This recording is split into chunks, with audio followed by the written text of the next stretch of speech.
iglesia. Espero que hayan tenido una buena semana, que la hayan pasado alegre, que hayan descansado un poquito ayer con el fin de semana. La verdad es que me alegra muchísimo poder predicar hoy. Hace tiempo que no predicaba y no me había dado cuenta realmente cuánto me hacía falta hasta que me paré aquí. Ok, abran sus Biblias por favor a 1 Corintios capítulo 12. 1 Corintios capítulo 12. Hoy vamos a comenzar una serie de varias semanas dedicada a explorar lo que Dios desea de un miembro de la iglesia. Hoy específicamente vamos a hablar sobre cómo Dios le da dones a los miembros de su iglesia para servir en su iglesia. Así que desde el principio le digo, si no escuchan nada más en todos estos 40, 45, 50 minutos, el mensaje que se tienen que llevar es que Dios le ha dado dones a sus miembros, a los miembros de su iglesia, para usarlos, para servir. Y que todo eso se tiene que hacer con el fundamento del amor. Ese es el mensaje de hoy. Pero antes de entrar a este tema, tenemos que aclarar rápidamente cómo es que nos convertimos en miembros de una iglesia. Porque si no aclaramos eso, si no sabemos quién es un miembro de la iglesia, entonces de nada nos sirve comenzar a hablar de qué es lo que Dios espera de un miembro, ¿verdad? Así que para eso les pedí que abrieran la Biblia y yo no la abrí. Así que para hablar sobre eso rápidamente, vamos a leer 1 Corintios 12, versículos 12 y 13. Capítulo 12, versículos 12 y 13. Dice la palabra de Dios: porque así como el cuerpo es uno y tiene muchos miembros, pero todos los miembros del cuerpo, aunque son muchos, constituyen un solo cuerpo, así también es Cristo. Pues por un mismo espíritu todos fuimos bautizados en un solo cuerpo, ya judíos o griegos, ya esclavos o libres, y a todos se nos dio de beber del mismo espíritu. El Espíritu Santo y el compromiso son la clave para la membresía. La iglesia tiene dos aspectos: el aspecto universal y el aspecto local. Cuando estamos hablando de la iglesia universal, estamos hablando de que la iglesia está compuesta por todos los verdaderos cristianos en todo el mundo, ya sea pasado o presente. Entonces, la iglesia universal está compuesta por todos los cristianos, todos verdaderos cristianos que le pertenecen a Dios, que se han entregado al Señor, que Dios los ha salvado, los ha redimido, los ha sacado del reino de la oscuridad y los ha transferido al reino de su Hijo. Esa es la iglesia universal. La iglesia local está compuesta por un grupo más pequeño de verdaderos cristianos. Pues está la iglesia universal y después está la iglesia local, que es un grupo más pequeño. Y aunque normalmente la iglesia local está compuesta por cristianos que viven relativamente cerca, la iglesia local puede ser un grupo de cualquier tamaño en una región, ya sea grande o pequeña. Entonces el Nuevo Testamento habla de toda la iglesia en Éfeso. Bueno, Éfeso era una región muy grande, pero la palabra habla de la iglesia en Éfeso. En otros lugares habla de la iglesia en una ciudad más pequeña. En otros lugares habla de la iglesia que se reúne en tu casa. Entonces, la iglesia local está compuesta por un grupo más pequeño, sea cual sea el tamaño, un grupo más pequeño de cristianos. Mientras que la iglesia universal está compuesta por todos los cristianos, pasados y presentes. Ok, entonces, ¿cómo alguien forma parte de esa iglesia? ¿Cómo alguien es miembro de esa iglesia? Bueno, toda persona que tiene el Espíritu Santo es miembro de la iglesia universal. Toda persona que tiene el Espíritu Santo es miembro de la iglesia universal. Miren el versículo 13, capítulo 12, versículo 13. Pues por un mismo espíritu todos fuimos bautizados en un solo cuerpo, dice la palabra. La palabra traducida como en en ese versículo tiene dirección. Y ya les voy a explicar a qué me refiero. Cuando dice, un mismo espíritu, en un mismo espíritu fuimos bautizados en un solo cuerpo. Esa palabra en el griego tiene dirección. En inglés, para los que están más familiarizados con la lengua, el idioma inglés, es la palabra into. By one spirit we have been baptized into a body. En español, una manera más clara de traducirlo podría ser, por un mismo espíritu, todos fuimos bautizados y metidos en un solo cuerpo. Es como decir, yo voy a entrar a la casa. I'm going into the house. Voy a entrar a la casa. Esa es la palabra en. Lo que pasa es que en español no tenemos una palabra que se traduzca muy bien. Pero hay dirección, hay entrada. Entonces, ese versículo 13 nos está diciendo, cuando el Espíritu Santo viene sobre nosotros, entramos al cuerpo de Dios, entramos al cuerpo de Cristo, entramos a su iglesia. Entonces, todo aquel que tiene el Espíritu Santo es miembro de la iglesia universal. ¿Qué significa eso? Bueno, nuevamente, eso significa que todo el que tiene el Espíritu Santo es parte del cuerpo de Cristo. ¿Y quién tiene el Espíritu Santo? Toda persona que ha puesto su confianza en Jesucristo. Si ustedes se han entregado a Cristo en fe, ustedes tienen el Espíritu Santo. Y el Espíritu Santo los ha metido en el cuerpo de Cristo, los ha hecho miembros del cuerpo de Cristo. Y eso es lo que queramos o no. Así que esto es lo que significa, como todo aquel que ha confiado en Cristo es miembro de la Iglesia Universal, todo lo que vamos a ver en esta serie es para ustedes. ¿Entienden? Todo cristiano, todo lo que van a escuchar en esta serie, ustedes son miembros de la Iglesia Universal y deben cumplir con estas cosas. Ahora, eso es el aspecto universal de la iglesia. Pero la realidad es que también hay un aspecto local en la iglesia. Toda persona debe comprometerse a ser miembro de una iglesia local. No tenemos opción en cuanto a la iglesia universal. Si ustedes se han entregado a Cristo, son parte de ella, la quieran o no. Pero toda persona debe comprometerse, debe tomar la decisión, me voy a comprometer a esta iglesia local. Aunque nos convertimos en miembro de la Iglesia Universal por obra del Espíritu Santo al entregarnos a Cristo, es nuestro deber comprometernos a una iglesia local. Todo creyente debe buscar una iglesia a la cual comprometerse, ser parte de esa iglesia, formar parte de esa familia de fe, y esa es una decisión que cada uno debe tomar. Todo creyente debe buscar cómo reflejar todo lo que vamos a ver en esta serie. Debemos como creyentes buscar cómo reflejar esas expectativas de Dios en la iglesia local. Definitivamente en la iglesia universal, pero en particular en la iglesia local a la que ustedes se han comprometido. Como les dije al principio, hoy vamos a ver particularmente cómo Dios nos ha dado dones para servir.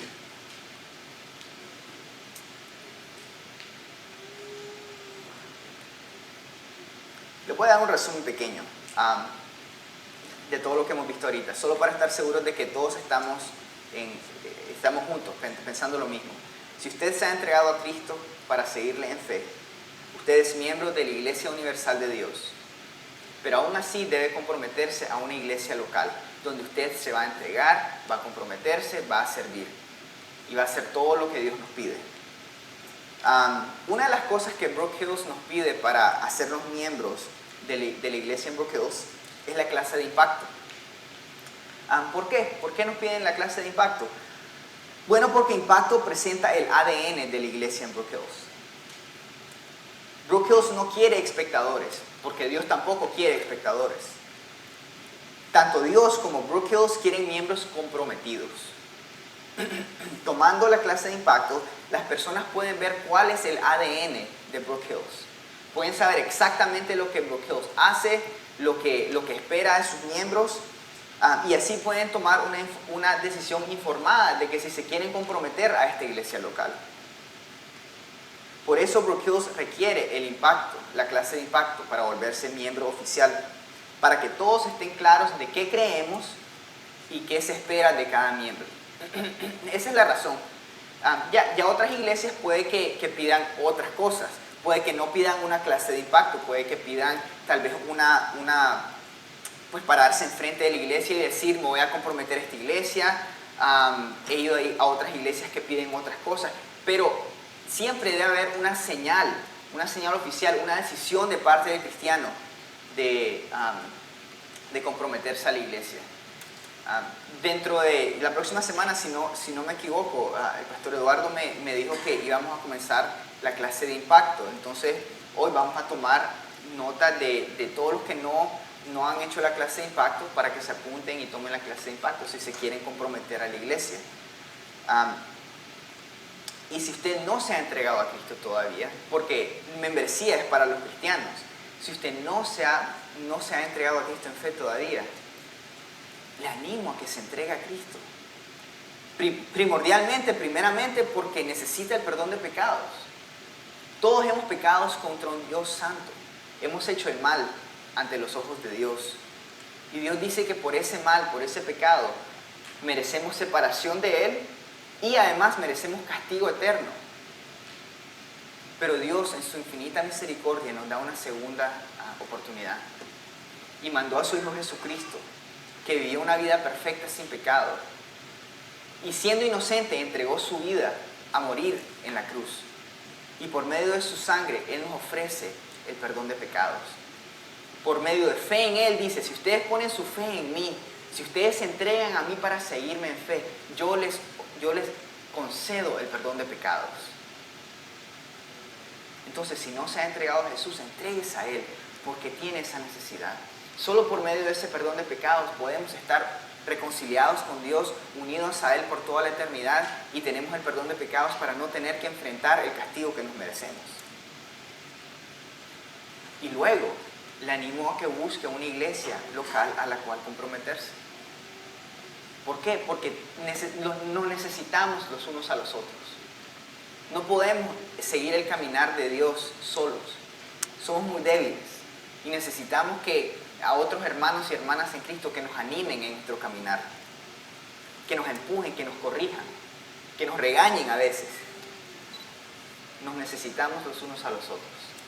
Necesitamos a Cristo y necesitamos a la iglesia de Dios.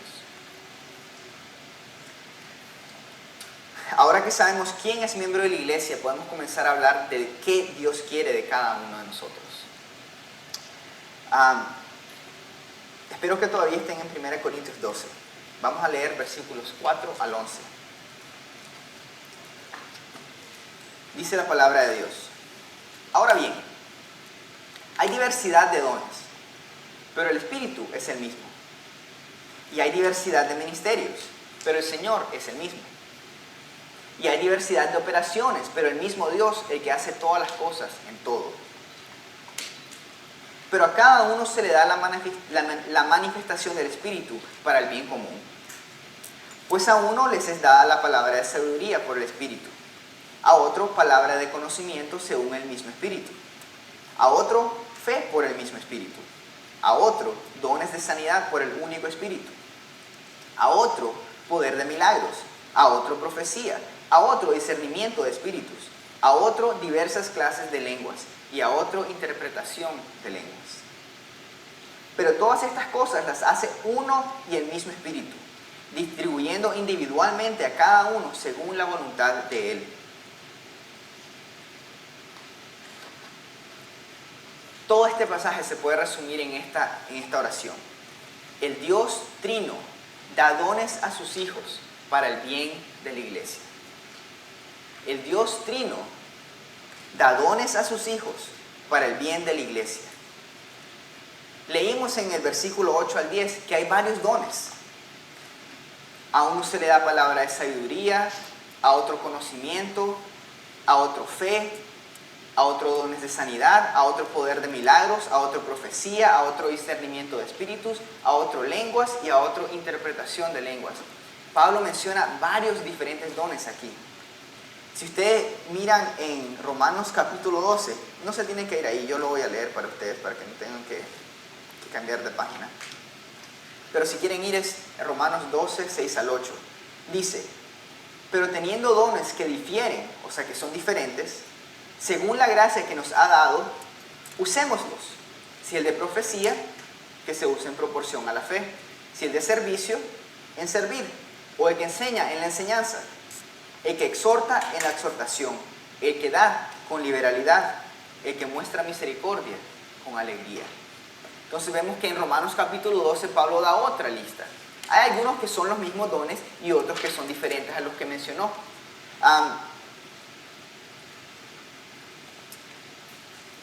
Ya que las listas en el Nuevo Testamento, porque hay varias, no son iguales, probablemente no están enumerando todos los dones posibles que da Dios. Simplemente están enumerando los que se les ocurre en ese momento. Así que si ustedes no encuentran su don en esas listas, no se preocupen, no significa que no tienen don. Significa una de dos cosas, que no lo han descubierto o que simplemente Dios les ha dado un don diferente que no aparece en las listas. Entonces, alguien me puede preguntar, Yoso, pero ¿cuál es el mío? Yo no sé cuál es el mío. Muchas veces uno descubre sus dones al usarlos.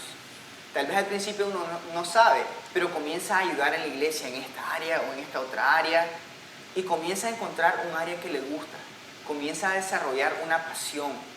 No solo pasión, sino también habilidad. Y de repente uno se da cuenta, wow, Dios me ha dado un don para servir en esta área.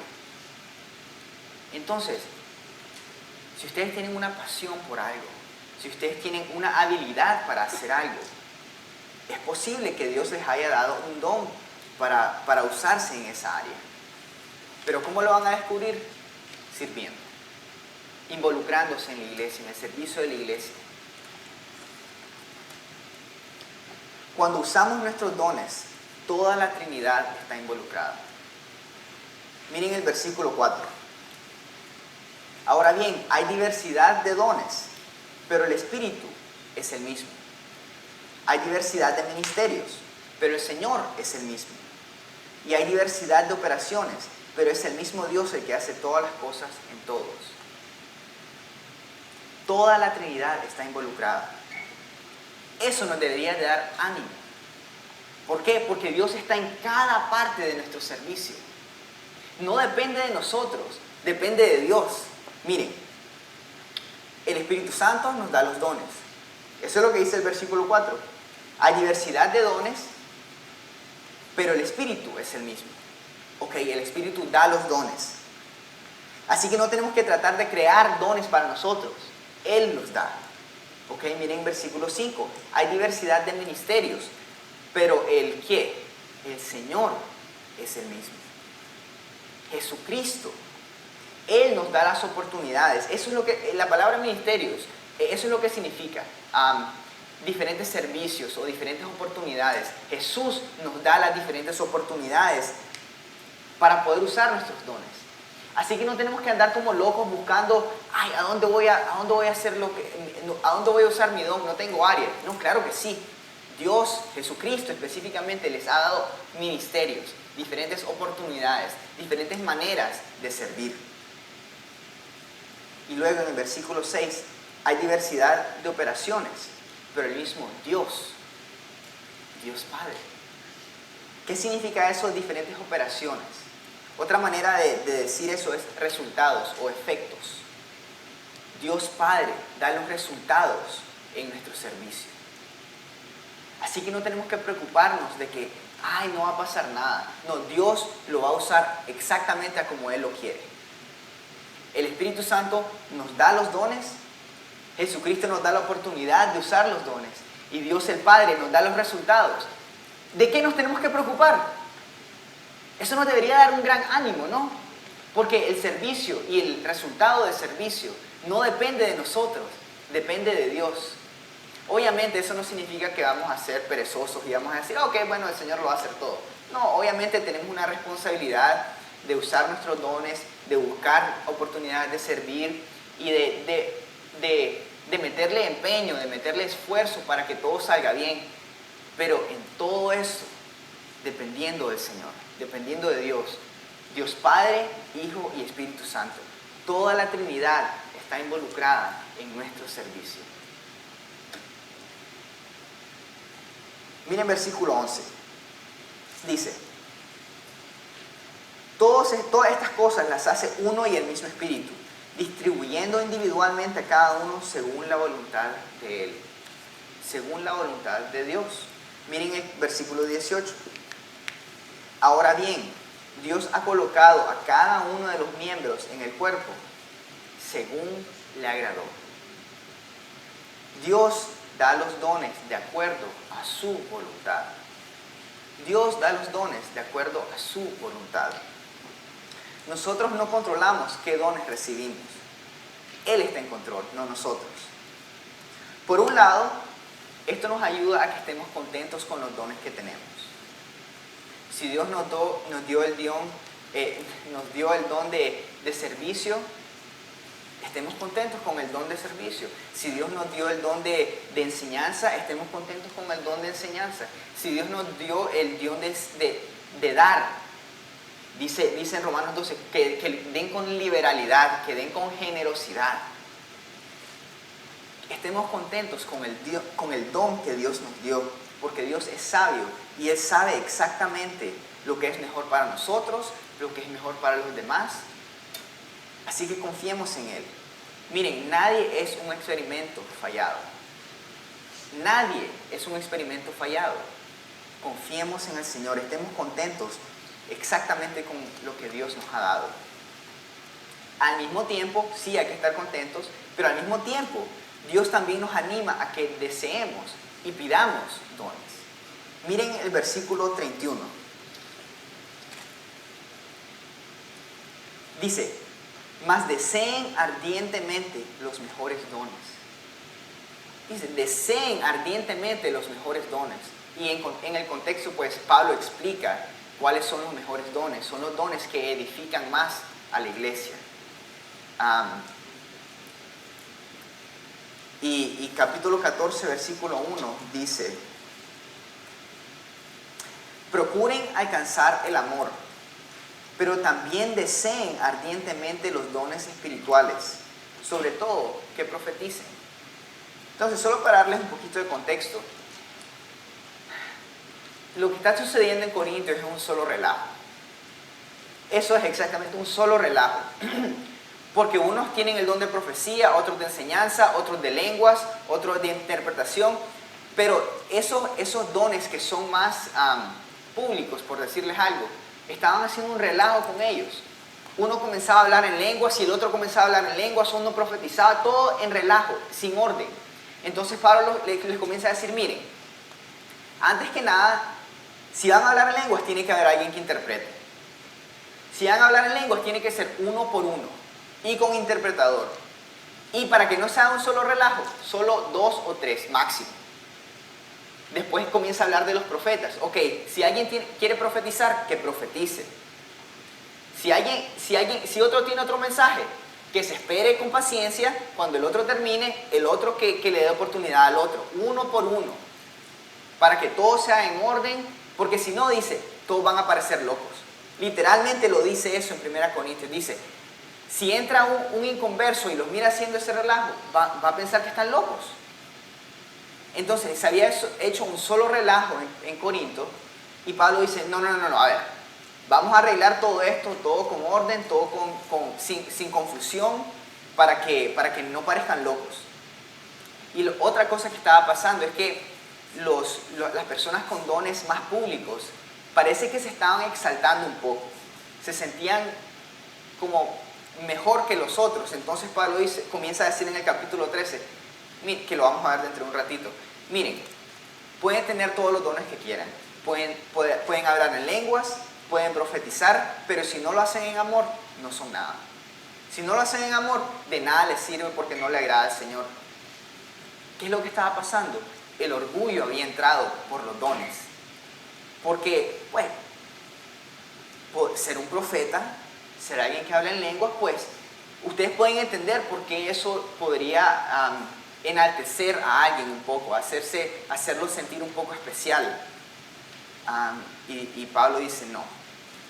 En otro lugar hasta dice, miren, yo prefiero hablar, en 1 Corintios, yo prefiero hablar 5 palabras que sean entendibles, en vez de hablar 100 en lenguas y que nadie entienda. ¿Por qué? Porque todo es para la edificación de la iglesia. Entonces, en ese contexto, Pablo dice, deseen los dones, ¿qué es lo que dice? Deseen los dones más superiores, los mejores dones. ¿Cuáles son los mejores dones? Los que son para el bien de la iglesia, los que edifican a la iglesia bastante. Enseñanza, profecía, porque era proclamar la palabra de Dios. Y él da una lista de qué es mejor que lo otro. Entonces, sea cual sea el resultado, Dios quiere que descansemos en su sabiduría al repartir los dones. Estemos contentos lo que Él nos da. Al mismo tiempo, si tenemos un deseo de otro don, está bien, deseémoslo, pidámoslo y al final dejémoslo en las manos del Señor. Si Él nos quiere dar el don, está bien, si no, confiemos en Él. Pero Dios ha equipado personalmente a cada uno de ustedes. Si ustedes han confiado en Jesús, Dios personalmente, no estamos hablando de que simplemente rifó los dones y dijo, bueno, a este le cayó este. No, personalmente, Él pensando en ustedes individualmente dijo, este es el mejor don para esta persona. Este es el mejor don para Yolanda. Este es el mejor don para Memo. Este es el mejor don para Abel. Personalmente, individualmente, su Dios, queriéndolos tanto, dice, ok, este es el mejor don para ella, para él. Confiemos en nuestro Dios, confiemos en Él. Nadie es un experimento fallado, nadie. Y recuerden que por más pequeño que ustedes crean que es su don, por más mínimo que ustedes crean que es, Dios lo ha escogido especialmente para ustedes. Miren 1 Corintios capítulo 12, versículo 19. Para que vean que para Dios no hay nada, no hay ningún don pequeño. Dice, versículo 19. Y si todos fueran un solo miembro, ¿qué sería del cuerpo? Sin embargo, hay muchos miembros, pero un solo cuerpo. El ojo no puede decir a la mano, no te necesito. Ni tampoco la cabeza a los pies, no los necesito. Por el contrario, la verdad es que los miembros del cuerpo que parecen ser los más débiles son los más necesarios. Y las partes del cuerpo que estimamos menos honrosas, estas las vestimos con más honra. De manera que las partes que consideremos más íntimas reciben un trato más honroso. No hay don pequeño para Dios. No hay don menospreciado para Dios. Cualquier don que Dios les haya dado, úsenlo con gozo, con ánimo, porque eso es exactamente lo que Dios les ha dado. Y eso es algo que nadie más puede hacer. Dios les ha dado ese don a ustedes, específicamente porque Él quiere que ustedes cumplan con esa necesidad. El ojo no puede cumplir la función de la mano. El pie no puede cumplir la función del oído. Cada uno tiene el don que Dios quiere que tengan. Nadie es un experimento fallado. Siguiente punto. Dios da los dones a sus hijos. Y eso ya lo hablamos, eso ya lo sabemos. ¿Quién es el que recibe el Espíritu Santo? Los que han creído en Jesús, los que se han entregado a Jesús. Solo los que tienen al Espíritu Santo tienen dones. Dones espirituales, para ser más específico. El Espíritu da dones espirituales a los miembros del cuerpo de Cristo. Esto no significa que no creyentes no tengan dones. Lo que pasa es que no cristianos tienen dones naturales, no dones espirituales. Y eso lo sabemos. Hay gente que no son cristianas y que son talentosas, increíblemente talentosas en ciertas áreas, pero son talentos naturales, no talentos espirituales. Son dones naturales, no dones espirituales. Dones espirituales solo los tienen los que tienen al Espíritu Santo. Solo los tienen los que se han entregado a Jesús en fe. Siguiente punto. Dios da los dones para el bien de la iglesia. Otra manera de decirlo es que Dios lo da para la edificación de la iglesia, para el crecimiento de la iglesia, para que la iglesia madure, para que se fortalezca. Todo para el bien y la edificación de la iglesia. Miren versículo 12. Esto es en el capítulo 14. Capítulo 14, versículo 12 dice: así también ustedes, puesto que anhelan dones espirituales, procuren abundar en ellos. ¿Para qué? Para la edificación de la iglesia. Miren el versículo 26 del mismo capítulo. Dice: ¿qué hay que hacer pues, hermanos? Cuando se reúnan, cada cual aporta salmo, enseñanza, revelación, lenguas o interpretación. Pero que todo se haga, ¿para qué? Para edificación, para el bien de la iglesia, para el crecimiento de la iglesia, para fortalecer a la iglesia.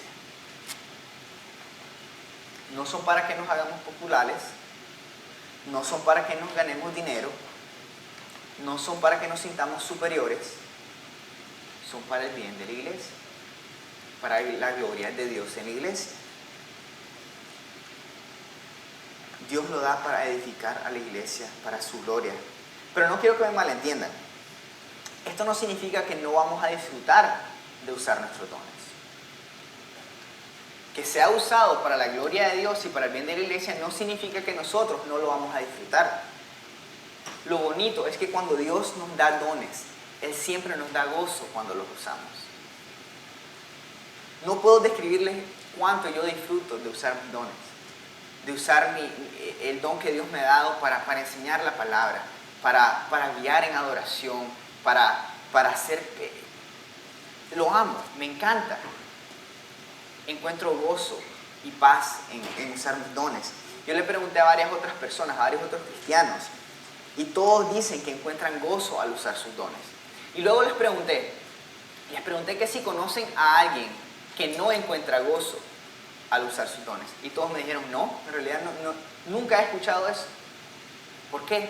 Porque Dios lo arregla todo para que cuando Él nos da los dones, nosotros encontramos gozo al usarlos. El Dios Trino da dones a sus hijos para el bien de la iglesia. El amor debe ser el fundamento de todo lo que somos y hacemos. Sí, está bien que tengamos dones. Está bien que podamos hablar en lenguas. Está bien que podamos interpretar. Está bien que podamos enseñar. Está bien que podamos profetizar. Está bien que podamos dar con liberalidad. Está bien que podamos servir. Está bien que podamos hacer tengamos dones de sanidad. Pero si no tenemos el amor, no somos nada. Leamos capítulo 13, comenzando en el versículo 1. Capítulo 13, versículo 1.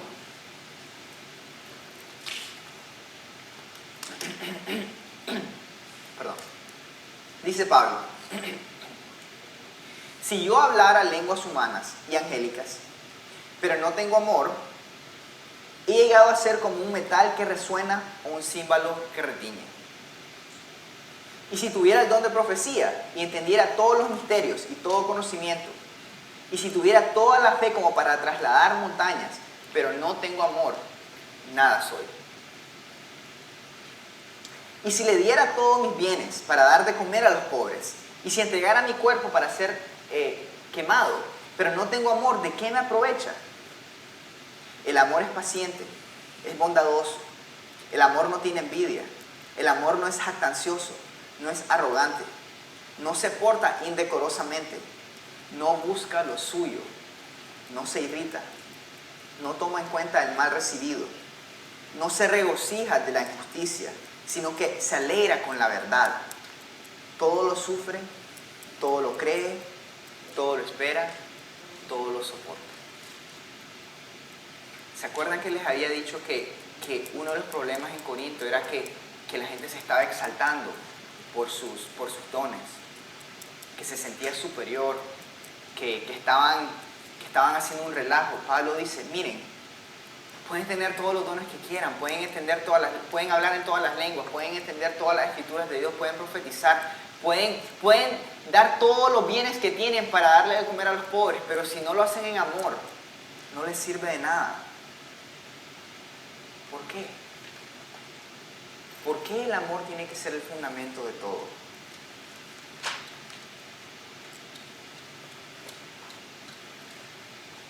Podemos tener dones espirituales, pero si no tenemos amor no somos nada.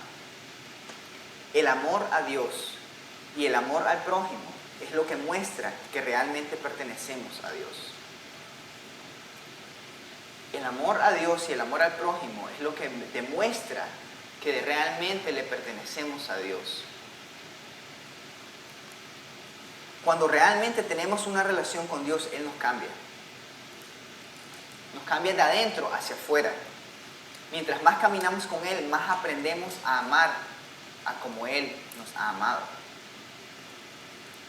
El amor es una marca tan segura en la vida del cristiano que Primera de Juan hasta nos advierte que si el amor no caracteriza nuestra vida, es muy posible que no tengamos una relación con Dios. Dice Juan, si no aman a su hermano, ¿cómo van a decir que aman a Dios que ni siquiera lo han visto? Si odian a su hermano, ¿cómo pueden decir que aman a Dios? Lo dice una y otra vez en Primera de Juan. ¿Por qué? Porque el amor es una característica segura de alguien que ha conocido al Señor. Eso no significa que van a ser perfectos en amor. No significa que van a poder tener un amor del calibre que acabamos de leer. Pero sí significa que es un amor que va poco a poco caminando hacia ese calibre. ¿Me entienden? El amor caracteriza al cristiano. Así que Pablo dice, si no tienen ese amor, pueden tener todos los dones que quieran, no son nada. Podemos tener dones espirituales, pero si no los usamos en amor, no nos beneficia en nada, dice Pablo. El uso de dones espirituales solo le complace a Dios si amor a Él y amor al prójimo es el fundamento. Es posible usar nuestros dones espirituales por motivos egoístas. Y ya lo mencionamos, hay algunos que usan sus dones para ganar dinero. Hay otros que usan sus dones para ganar popularidad. Hay otros que usan sus dones para autoexaltarse. Pero Dios no dio dones para que ganemos dinero. Dios dio los dones para edificar a su iglesia. Dios no nos dio los dones para que nosotros nos veamos como la mamacita de Tarzán. No, Él dio los dones para edificar a su iglesia. Entonces Dios dice, si amor a Dios y amor al prójimo no es el fundamento, cuando usan sus dones, no le agrada a Dios. Porque los motivos del corazón le importan a Dios. Lo pueden leer en Mateo capítulo 6, cuando Jesús está dando su sermón en el monte. Dice, cuando oren en las calles, no suenen una trompeta como los hipócritas. La oración es algo bueno, ¿no? Oración, estamos hablando con Dios, pero Jesús dice, cuando oren en las calles, no suenen una trompeta como los hipócritas para que todo el mundo los vea. Cuando le den dinero al pobre, no suenen la trompeta para que todo el mundo los vea. ¿Por qué? Porque si lo hacen así, no hay recompensa de Dios. La recompensa que reciben es la popularidad que se están buscando. Es la gloria de los hombres que andan buscando. Pero de Dios no reciben nada. Asimismo, Pablo dice lo mismo. Si el amor a Dios y el amor al prójimo no es el fundamento del uso de nuestros dones, no aprovechamos nada, no ganamos nada, no le agrada a Dios. Ya que este es el caso, es importante examinar nuestra vida y preguntarnos si el amor caracteriza nuestra vida.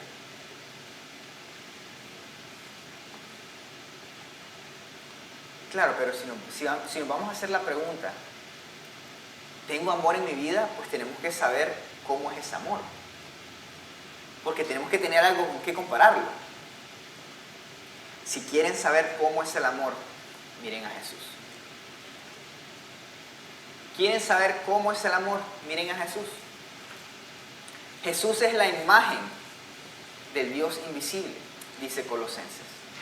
¿Quieren saber cómo es Dios? Miren al Hijo.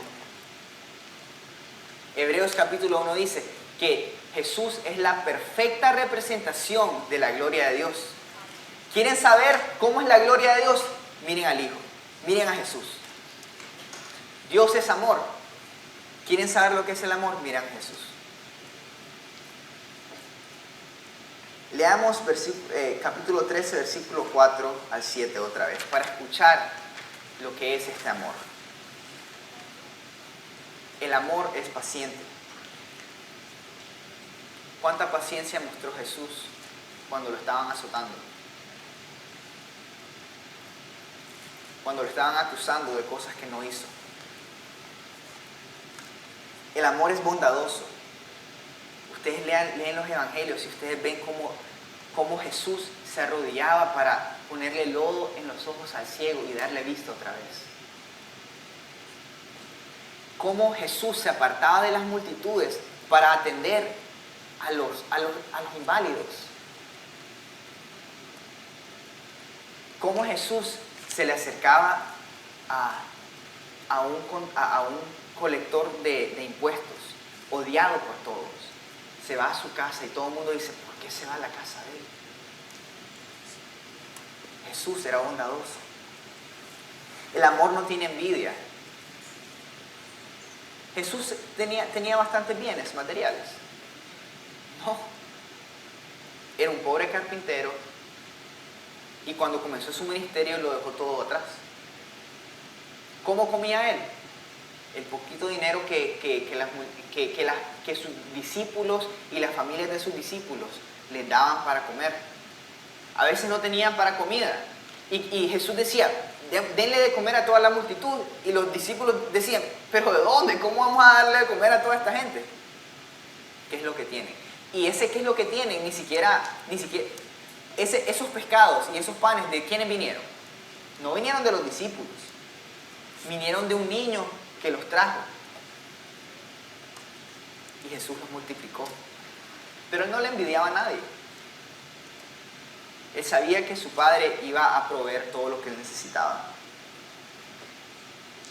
El amor no es jactancioso. ¿Dónde leemos que Jesús se jactaba de algo? No es arrogante.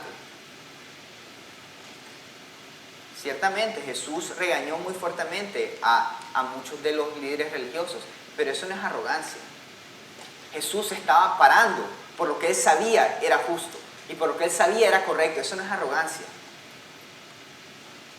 Eso es no solo disciplina, sino pararse por lo que es correcto. Es justo. No se porta indecorosamente. No busca lo suyo. ¿Cuánto sacrificio no hizo Jesús? No buscaba lo suyo, buscaba cómo derramarse para la vida de los demás. No se irrita. No toma en cuenta el mal recibido. En la cruz, cuando él estaba colgado en la cruz, después de haber sido azotado, golpeado, escupido, acusado de cosas falsas, ¿cuáles fueron las palabras de Jesús en la cruz? Padre, perdónalos porque no saben lo que hacen. No toma en cuenta el mal recibido. No se regocija de la injusticia, y eso es lo que estábamos hablando. Jesús no tenía miedo de corregir a lo injusto, de decir, eso está mal. No se regocija de la injusticia, sino que se alegra con la verdad, se alegra con lo que es justo, verdadero y correcto. Todo lo sufre, o sea que todo lo aguanta, todo lo cree, todo lo espera, todo lo soporta. ¿Quieren saber cómo es el amor? Miren a Jesús. Miren a Jesús. El amor de Dios y el amor que Él quiere que crezca en nosotros no es como el amor del mundo. El amor del mundo es bien emocional. A mí me da más, me frustra más que me da risa. Pero yo escucho a niños hoy en día, estamos hablando de niños de 8, 9, 10, 11, 12 años. Ay, te amo amiga. Y yo digo, no saben lo que es el amor. Usan te amo como que si fuera una palabra, una frase que simplemente se puede tirar a cualquier persona. Ciertamente debemos amar a alguien, pero se escucha en cómo lo dicen, o sea, lo están diciendo de forma tan superficial. Te amo, amiga, nos vemos mañana. Una expresión así tiene profundidad. Cuando uno le dice te amo a alguien, es un amor profundo. O sea, por lo menos yo lo veo así, tal vez porque siempre que escucho la palabra amor pienso en el tipo de amor profundo que Dios ha mostrado a mí. Pero los niños hoy en día no saben lo que es el amor. Pero tiran la frase como que si fuera cualquier cosita. No solo eso, aún los adultos hablan del amor como una emoción. Ay, lo amo tanto. Pero no se aman realmente. Están hablando de un sentimiento que tienen. Están, ni siquiera quiero decir enamorados porque es algo tan sentimental. Se están dejando llevar por algo tan sentimental. Pero todos los que están casados aquí pueden decir que esa sentimentalidad no siempre está ahí, no siempre está presente. A veces uno está enojado con el otro, pero se aman de todos modos. ¿Cómo? ¿Que puedo amar a alguien con el que estoy enojado? Sí. Sí. Entonces nos damos cuenta que el amor no es solo un sentimiento, porque en ese momento el sentimiento es enojo. Sin embargo, podemos seguir amando. Pero el mundo no habla del amor como algo así. Están en un matrimonio, se están peleando cada rato. Me voy a divorciar. Ya divorciémonos, no te amo ya. Pero ¿por qué no es correcto eso? ¿Por qué? Porque han hecho un compromiso. Han hecho un pacto ante Dios. Ante Dios han dicho, yo te voy a amar en las buenas y en las malas, hasta que la muerte nos separe. ¿No son esos los votos en el matrimonio? Los dos hicieron ese pacto ante Dios, fundado en el amor no sentimental, sino en el amor a Dios y en el amor al prójimo. Este tipo de amor que acabamos de leer, no el amor sentimental. Yo no estoy casado, no tengo una esposa con la que tengo que vivir, pero yo sé que todo matrimonio pasa por momentos difíciles. Y en esos momentos difíciles, lo único que los va a mantener juntos es recordar el pacto que han hecho ante Dios. Es recordar cómo Dios los ha amado a ustedes, aún en las malas. Y seamos honestos, o sea, nosotros, la iglesia, la esposa de Cristo, somos muy infieles. Sin embargo, Dios dice, yo no rompo el pacto con mi esposa. He derramado mi sangre, dice Jesucristo, para unirme a mi esposa. Y ese pacto no lo voy a romper, nunca, aunque mi esposa sea infiel. Ese es el tipo de amor que Dios muestra a nosotros. No es algo superficial, no es algo emocional, es algo con profundidad.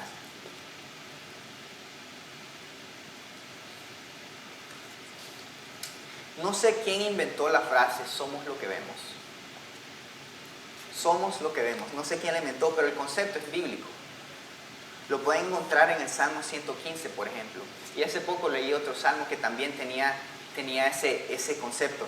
De hecho, leámoslo, si tenemos un poco de tiempo. Vámonos a Salmo 115.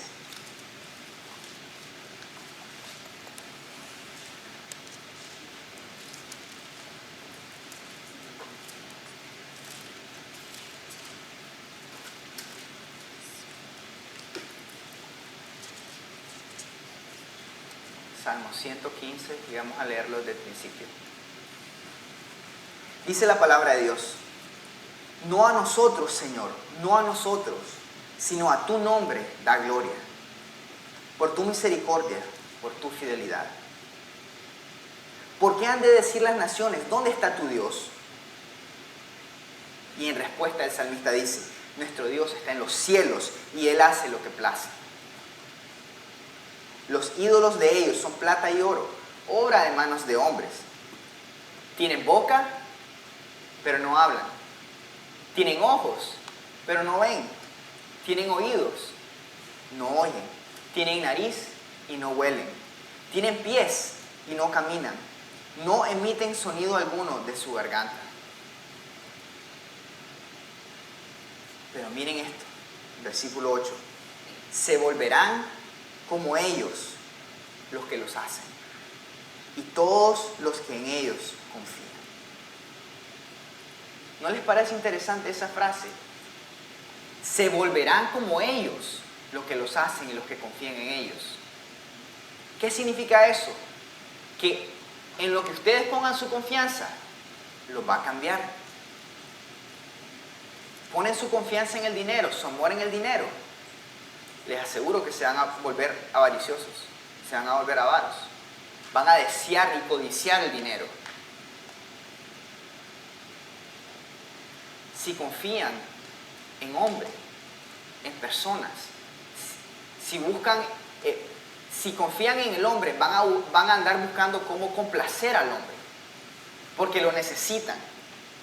Van a andar buscando cómo complacer a las personas y los va a controlar. Somos lo que vemos, somos en lo que confiamos. Nos convertimos a lo que le damos atención. Entonces, ¿cómo podemos convertirnos más como Dios?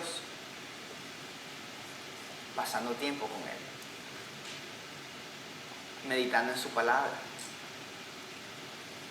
pidiéndole que nos ayude a confiar en Él, amándolo, pasando tiempo con Él y con su pueblo. ¿Quieren convertirse más como Él? Pónganle atención. Si le ponen atención a otras cosas, se van a volver como esas cosas. Esas cosas los van a llevar y los van a convertir en otras personas. ¿Quieren ser como Dios? Pónganle atención a Él. Obsérvenlo, anhélenlo, mediten en Él. Solo así nos podemos convertir más como Dios. Volverse más como Dios no viene porque tratamos más, porque hacemos un gran esfuerzo. No, esos son esfuerzos de la carne. Y Pablo dice, los esfuerzos de la carne no nos van a llevar a la santidad. ¿Qué nos va a llevar a la santidad? Cuando nos dejamos llevar por el Espíritu Santo. Romanos 8 dice, la ley no nos puede llevar al cumplimiento de la ley. Mientras más tratemos de obedecer, ¿qué es lo que dice en el capítulo 7? Lo que quiero hacer no lo hago. Lo que hago no lo quiero hacer. Porque en la carne no tenemos la habilidad de seguir los deseos de Dios. Solo el Espíritu Santo nos puede ayudar a hacer eso.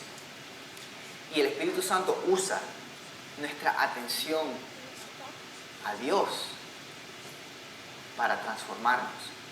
Contemplen a Dios y el Espíritu Santo los va a convertir más como Dios. Así como el Salmo 115 dice, los que los hacen y confían en ellos se volverán como ellos. Bueno, nosotros tenemos un Dios que no hemos hecho. Tenemos un Dios que ha existido desde la eternidad. Y no tenemos un Dios que tiene oído pero no oye. Tenemos un Dios vivo que escucha todo lo que le pedimos. No tenemos un Dios que tiene ojos pero no ve. Tenemos un Dios que lo ve todo. Tenemos un Dios vivo y todopoderoso. Contemplémoslo y convirtámonos más como Él. Pongámonos de pie y oremos.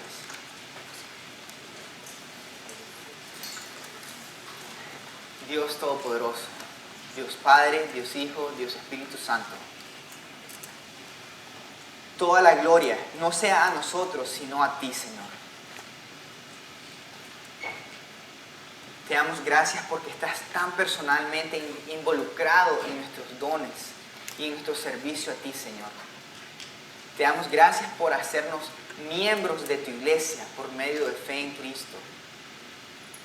Te damos gracias por cómo tú no nos haces experimentos fallados, sino que nos das exactamente el don o los dones que tú quieres para nosotros. Señor, ayúdanos a crecer en amor. Ayúdanos a crecer en amor a ti. Ayúdanos a crecer en amor al prójimo. Te necesitamos para eso. No lo podemos hacer por nuestros propios esfuerzos. Ayúdanos a amarte. Padre, que toda la gloria sea tuya en nuestras vidas, a medida que nosotros usamos nuestros dones para servirte y para expandir y avanzar tu reino. En el nombre de tu Hijo Jesús oramos y pedimos todo esto. Amén.